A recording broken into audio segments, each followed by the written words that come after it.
In the Queen's final moments, it wasn't Charles, Camilla, or William at her side. It was Princess Anne. And what she revealed next shook the royal foundation. The nation held its breath on September 8, 2022, as news broke from Balmoral Castle. Queen Elizabeth II, the longest reigning monarch in British history, had passed away. But while the world mourned, only one royal had been by her side in those sacred final hours: Princess Anne. Not Charles, not Camilla, not even Prince William. It was Anne, the silent cornerstone of the monarchy, whose presence in those final moments was as unexpected as it was powerful. Some called it fate. Others whispered of a deeper, more deliberate reason. But one thing was certain: what Anne witnessed, and what she later confessed, would turn quiet grief into royal shock. The Queen had always been known for her stoic nature, her commitment to duty, and an almost mythical sense of control. Even as her body weakened, her spirit remained unyielding. According to Anne, the Queen continued to work right up until the end. A footman arrived with one of her infamous red boxes. Inside were state documents requiring her signature. Even as death loomed, the Queen signed, nodded, and stayed focused. To the very last breath, she was sovereign before she was mother, grandmother, or woman. Anne watched it all, holding back emotion as her mother clung to royal protocol with chilling precision. But what stunned Anne most wasn't the Queen's resilience. It was her fear. In a rare moment of vulnerability, the Queen confided in her daughter. She didn't fear death itself. She feared the chaos her death might cause. Dying at Balmoral, her cherished Scottish refuge, would complicate protocol, disrupt centuries-old funeral arrangements, and bring political tension. Even on her deathbed, the Queen worried not for herself, but for the burdens her passing might place on others. And in that moment of raw honesty, Anne saw not the unshakable monarch the world knew, but a mother, fearful, unsure, and deeply human. Still, no one else knew. The royal family remained scattered, unaware that the Queen's condition had rapidly deteriorated. Doctors monitored her, slipping in and out of consciousness. The castle staff moved in hushed tones. Anne, already in Scotland by coincidence or divine design, stayed close. She cancelled plans to travel south and instead spent the night. The next morning, she sat with her mother as the Queen faded. And with each passing hour, the gravity of what she had heard the night before pressed down on her. There was something unspoken, something still to be shared. As Anne and Charles took separate turns at their mother's bedside, the Queen's breaths grew shallow. And then, silence. No announcement, no final words, just stillness. The Queen of England was gone. But Anne held something no one else did. A private conversation, a whispered truth, a final wish, spoken not as an order, but as a plea. But what Anne shared next wasn't just about a peaceful goodbye. It was a royal secret that stunned even Camilla. The Queen's dying wish wasn't about palaces or crowns. It was about something far more personal and controversial. In the stillness of Balmoral's final hours, what unfolded behind closed doors wasn't a royal protocol. It was a deeply human conflict. Queen Elizabeth II, the woman who had worn the weight of the crown for over 70 years, was facing her final chapter with the same relentless sense of duty that defined her life. Even as her strength waned, her mind remained sharp, fixed on details that most would never consider in such a moment. Her funeral, the ceremonies, the national response. She wanted to be involved in every decision, and she insisted on it. But what seemed like royal preparation on the surface was something far more complicated beneath it. The Queen wasn't just organizing an exit. She was safeguarding a legacy, her own and someone else's. Princess Anne, watching her mother fight through pain just to handle royal business, couldn't hide her concern. Alongside Charles, she pleaded with the Queen to stop, to let go, to rest, to spend her last days not as the monarch, but as a mother. But the Queen refused, not out of pride, but fear. She believed that if she didn't oversee every detail, chaos might follow. Balmoral, though beloved, wasn't meant to be her final resting place in the eyes of tradition. She worried about the logistics, the press, and the political consequences. The arguments were quiet, but intense. Anne and Charles were desperate to protect her from herself. And yet, something deeper held her in place. Something she had not yet spoken aloud. And then it happened. When the weight of fatigue overtook even her sense of royal obligation, she finally opened up. That's when she made her final wish, something no one saw coming. She asked Anne not to protect the crown, but to protect Camilla. She wanted her daughter, the family's most loyal and respected figure, to speak openly and kindly about Camilla after her death, to offer not just support, but public validation. It wasn't a command, it was a mother's plea, a final act of reconciliation. Anne listened, stunned. The Queen, who had rarely expressed personal wishes so directly, was entrusting her with a mission that would challenge decades of public perception and internal division. And in that moment, Anne didn't hesitate. She promised. But while Anne promised to keep her mother's final request, no one expected what she would say next, especially Camilla. For decades, their relationship was quiet, but when Anne spoke about Camilla, jaws dropped across the UK. The Princess Royal had always been the monarchy's most reserved figure, measured, consistent, and painfully private. She didn't chase headlines, she didn't posture for cameras, and when it came to family, politics, she kept her silence. So when she finally broke it, when she stood before the world and spoke about Camilla, of all people, what she said sent shockwaves not just through the press, but through the palace itself. It wasn't an offhand remark. It was calculated, calm, and it carried the full weight of something much larger. Something that smelled like legacy, obligation, and a promise fulfilled. Anne didn't sugarcoat it. In her own clipped, brutally honest tone, she admitted what so many whispered behind closed doors: Camilla was never a natural fit. She hadn't been raised for royalty. She hadn't walked the halls of Windsor with deference and duty stitched into her veins. Her presence, for years, was seen as disruptive, even scandalous. And yet, in the same breath, Anne declared something few expected. Camilla, she said, had been outstanding in her support of the king. That one word, outstanding, landed like a thunderclap. Praise from Anne wasn't handed out like pleasantries. It was rare, intentional, and when it came, it meant something. To those watching, it felt like a crack in the royal ice. Rumors had swirled for years about tension between the two women. Whispers of cold shoulders at engagements, subtle digs behind closed doors, and a mutual understanding that theirs was a professional tolerance at best. So why now? Why, when silence had been their tradition? Did Anne choose to speak and to praise?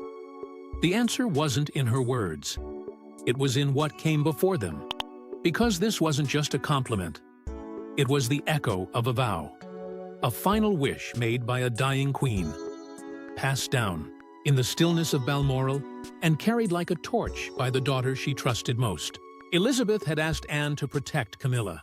Not with a shield or a strategy, but with something far more powerful: her public approval. Anne's statement wasn't just about Camilla's performance.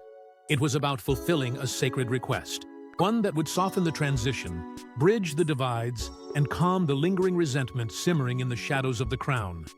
And the public? They didn't miss it. Headlines dissected every syllable. Analysts scrambled to reinterpret old footage, seeking signs of change. Was this really Princess Anne extending an olive branch? Or was it strategic theater duty draped in diplomacy? Whatever the motive, the result was clear. Camilla, once cast as an outsider, had just been handed something priceless: endorsement from the most no-nonsense royal alive. But to understand Anne's carefully chosen words, we need to go back to the one person who shaped her entire life. She looked like her. She thought like her. And in many ways, she lived like her. The Queen and Anne were more than just mother and daughter. Their bond wasn't loud. It wasn't plastered across tabloids or painted in fairy tale portraits.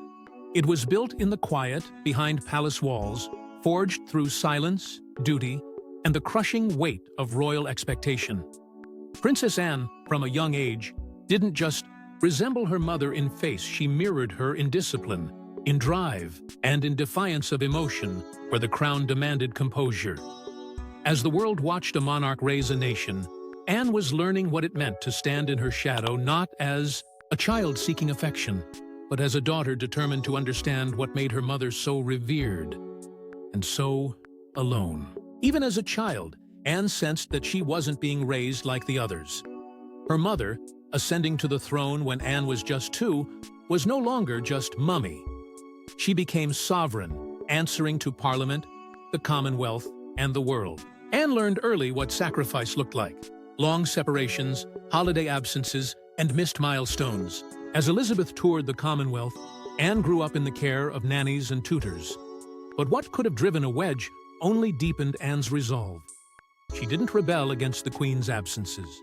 She studied them. She adapted. Because, even then, she understood the weight her mother carried and what it would mean to bear it, even indirectly. Their connection wasn't warm in the traditional sense. It didn't thrive on hugs or bedtime stories. It was built on mutual understanding, on a shared code of silence, structure, and unspoken loyalty. They loved horses. They adored dogs. And they both believed, more than anything, in the power of duty. While other royals chased cameras and comfort, Anne followed her mother into the grittier side of monarchy, the endless charity visits, the hours of handshakes, the dry speeches in cold rooms. Not because she was told to, but because it was the right thing to do. That was the language she and the Queen shared. Not words, purpose. But Anne wasn't just a mirror of Elizabeth, she became her fiercest defender. When the public accused the Queen of being aloof, uncaring, or cold, it was Anne who snapped back. She went on record, unfiltered and unapologetic, to crush the narrative. She reminded the world that her mother was not a neglectful monarch, but a woman torn between 2 impossible roles. A mother who bore the burden of empire and still tried, in her own reserved way, to be present. Anne didn't just defend her mother's legacy, she carried it forward, shielding it from distortion and embodying it with brutal authenticity. And as the years passed, their roles shifted. The Queen was no longer just monarch to Anne, she became her closest confidant. In times of royal crisis, it was Anne who stood firm. She didn't flinch during scandals, didn't break when others faltered. And by the time Elizabeth's final chapter began, it was Anne, not Charles, not William, who the Queen leaned on most. The daughter who once quietly watched her mother hold the nation together was now holding her mother's legacy in her hands. A legacy that demanded more than loyalty. It demanded sacrifice, and Anne was ready. And as that legacy was passed on, Anne would carry it with the same unshakable resolve even when her personal life began to unravel. They looked like the perfect royal couple. But behind palace walls, Anne's marriage was quietly falling apart. Before Captain Mark Phillips, before the wedding watched by millions, there was someone else, someone Anne truly wanted. Richard Meade, an Olympic equestrian, bold, accomplished, and 12 years her senior.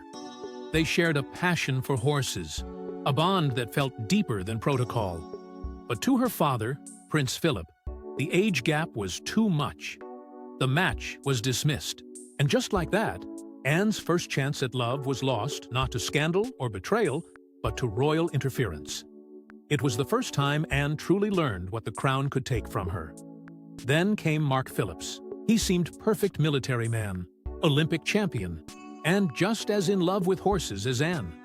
Their romance wasn't fiery or dramatic. It was steady, controlled, exactly what the monarchy needed. When they married in 1973, the world saw elegance and tradition. But they didn't see the cracks forming beneath the surface. Anne, hardened by duty, buried her emotions. Mark, reserved and increasingly distant, began pulling away. What started as a partnership soon turned into parallel lives. Under one roof, by 1985, the silence had become unbearable. That year, everything changed. Mark fathered a child with another woman, Heather Tonkin, an art teacher from New Zealand. The affair had been kept quiet, but the truth refused to stay buried. A DNA test confirmed it. Mark had a daughter. But even before the results, he had already been financially supporting the child, hiding payments through a consulting arrangement. Anne knew. And though she never spoke of it publicly, the betrayal cut deep. She wasn't just a wife betrayed, she was a royal figure under scrutiny, forced to carry on with the world watching and her heart quietly breaking. By 1989, the inevitable happened. The couple announced their separation. It was cold, calculated, and devoid of drama. They wouldn't divorce, they claimed, but it was all a mask. 3 years later, in the Queen's self-described Annus Horribilis, Anne and Mark finalized their divorce. It was a year when 3 royal marriages collapsed, but Anne's wasn't tabloid fodder, it was a quiet implosion, the slow death of a relationship never truly nurtured. And yet, through it all, Anne kept working. Royal engagements, appearances, speeches, she never stopped. Not because she was numb, but because she believed in something bigger than her pain. Her heartbreak stayed hidden, locked behind the same composure her mother had perfected for decades. There was no time for breakdowns. Only duty. Only forward. Only the monarchy. But even through heartbreak, Anne never stopped working, and that's how she earned a title no one could take from her. When other royals rested, she worked. When they retreated, she showed up. Princess Anne redefined what it meant to serve. In a family often defined by ceremony and spectacle, Princess Anne carved a different legacy, one built not on grandeur, but on grit. While others embraced modernity, softened roles, and carefully curated appearances, Anne stood, firm in tradition, duty, and relentless action. The year 2024 was supposed to be one of transition for the monarchy. With King Charles and Princess Kate both battling serious health concerns, the royal schedule could have quietly collapsed. But it didn't, because Anne refused to let it. That year alone, she completed 457 royal engagements, outpacing both King Charles and Prince William. It wasn't a race, it was a rescue, and Anne led it with unshakable resolve. Even injury couldn't keep her down. In June, she suffered a concussion, one that briefly sidelined her and caused real concern within palace walls. But rest was never something she tolerated well. While medical teams advised caution, Anne was already planning her return. And within weeks, she was back shaking hands, giving speeches, walking beside grieving families, and visiting charities that hadn't seen another royal in years. It wasn't just about appearances. It was about presence. She showed up when others couldn't, or wouldn't. But Anne's impact in 2024 extended far beyond public events.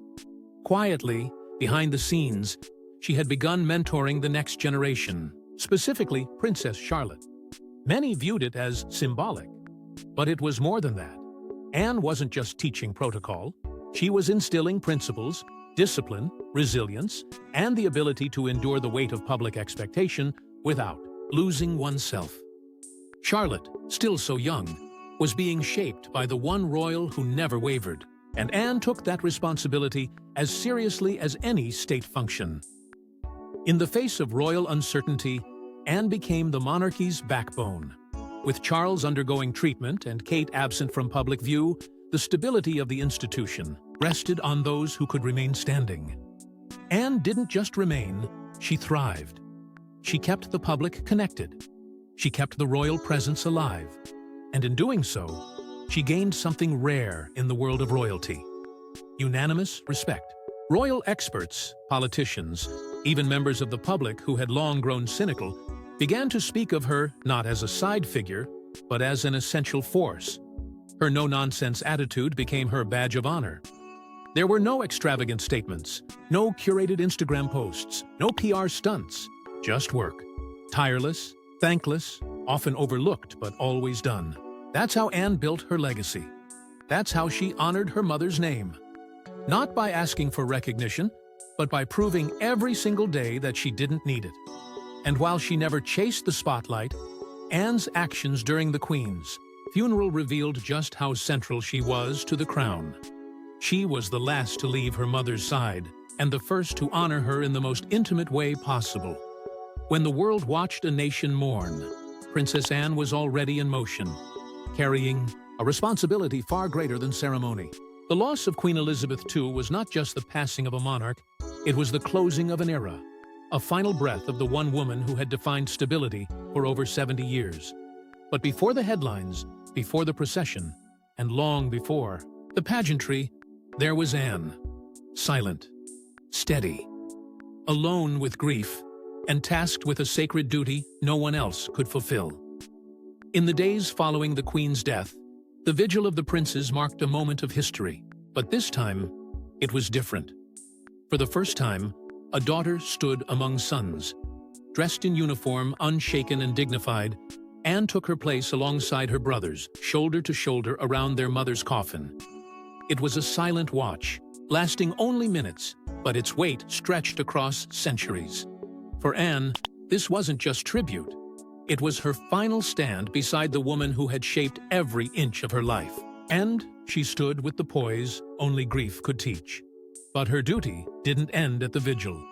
As the Queen's coffin made its long, mournful journey from Balmoral to Buckingham Palace, it was Anne who accompanied it every step of the way. Not Charles, not William, Anne. With no need for spectacle, she called the journey an honor and a privilege. But beneath those carefully chosen words was something far more personal. This was her goodbye, not just as a royal, but as a daughter. And in that carriage, with the casket at her side, she carried more than just the sovereign. She carried memories, moments, regrets, everything unspoken. At Windsor, during the final moments of public farewell, another image left the world breathless. The imperial state crown, the symbol of royal authority that had rested atop the Queen's coffin, was removed for the last time.